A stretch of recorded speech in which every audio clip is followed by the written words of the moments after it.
ថ្នាក់ទី5កខ្ញុំមកសូត្រណាបនកាកតេមានចំណងជើងថាសង្គ្រាមនៅខ្សែព្រំដែននាងខ្ញុំសូមចាប់ដើម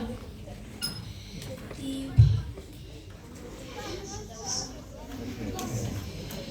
24កក្កដាខ្មែរចាំថា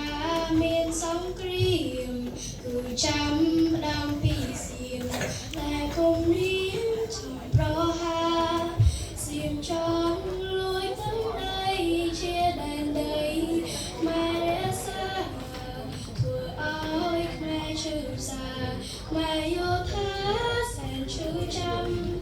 ធ្វើបាបមិនចេះសមធ្វើក្រុមសំហើយដេញកាប់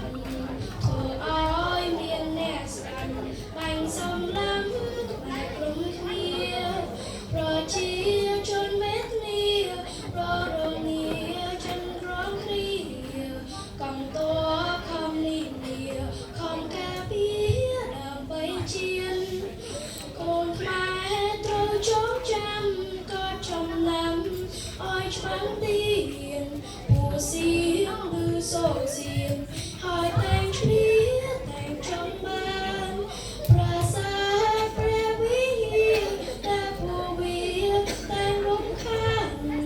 ធ្វើឲ្យខ្មែរក្រុមប្រានមិនសង្សារព្រោះតែសៀងពូវាតែងឆ្លៀតពៀនក្រុមជំភានមិនលះលៀមពូសៀងដូចលើកនាមចង់